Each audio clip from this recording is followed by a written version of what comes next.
অভিযুক্ত 10 জনকে অভিযুক্ত করেছি। এক নম্বর হলো শেখ হাসিনা, সাবেক প্রধানমন্ত্রী এবং বাংলাদেশ আওয়ামী লীগের সভানেত্রী; ওবায়দুল কাদের, সাবেক সেতুমন্ত্রী; আসাদুজ্জামান খান কামাল, সাবেক স্বরাষ্ট্রমন্ত্রী; জুনায়েদ আহমেদ পলক। একটু বলে রাখি, সেটা হলো যে এই যে ইন্টারনেট বন্ধ করে এই যে ম্যাসাকার করা, এটা সেই 71-এ যেটা ব্ল্যাক আউট ম্যাসাকার আবেদন করেছি আমি, কিন্তু আমি বলছি যে আমি অমুকের পক্ষে আইনজীবী হিসাবে আমি করেছি। তার নাম হলো আপনার শহীদ আরিফ আহমেদ সিয়ামের পিতা মোহাম্মদ বুলবুল কবিরের পক্ষে Gazi M S Tamim, Bangladesh supreme court. আর করেছি আর হারুনুর রশিদ, অতিরিক্ত আইজিপি, সাবেক ডিবি প্রধান; হাবিবুর রহমান, ডিএমপি কমিশনার; হারুনুর রশিদ, সাবেক মহাপরিচালক র্যাবও, এবং আওয়ামী লীগের কিছু অঙ্গ সংগঠন হিসাবে বলছি বাংলাদেশ আওয়ামী লীগ, যুবলীগ, ছাত্রলীগ এবং এর অঙ্গ সংগঠন।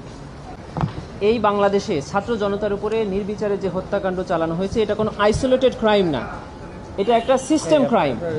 এটা এই আন্দোলনরত ছাত্র জনতাকে in whole or in part, সমূলে অথবা আংশিকভাবে ধ্বংস করার উদ্দেশ্যে পরিকল্পিতভাবে গভর্নমেন্টের হাই অফিসিয়াল কিছু মানুষের নির্দেশনায় পুলিশ এবং র্যাব এবং ল এনফোর্সিং এজেন্সির গুলিতে এই মানুষগুলো হত্যা হয়েছে।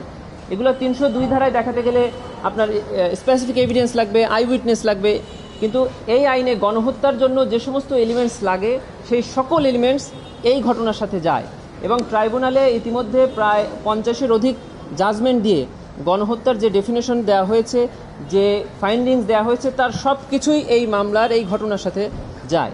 এবং ওনারা এই যে কথা বলেছিলেন তার ব্যাপারে আমার কথা হলো যে স্পষ্টভাবে অপরাধীদের নামের ক্ষেত্রে ওনারা অ্যামেন্ডমেন্ট করেই ওখানে অর্গানাইজেশন বসিয়েছেন। আমার কাছে আইনটা আছে, আপনারা দেখে নেবেন। অর্গানাইজেশনটাকে অ্যামেন্ডমেন্ট করেই বসানো হয়েছে, আইনে স্পষ্ট অর্গানাইজেশন আছে। এখন বিচারে সাজা কি হবে সেটা বলা আছে, সাজা হিসেবে কোর্ট নির্ধারণ করবে।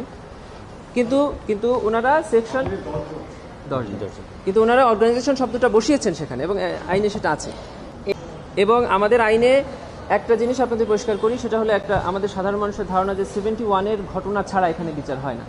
আইনের সেকশন 3 সাবসেকশন 1-এ বলা আছে যে before and after commencement of this act, তার মানে এই আইনের পূর্বে এবং পরের সকল ঘটনার বিচার এই ট্রাইব্যুনাল করতে পারে।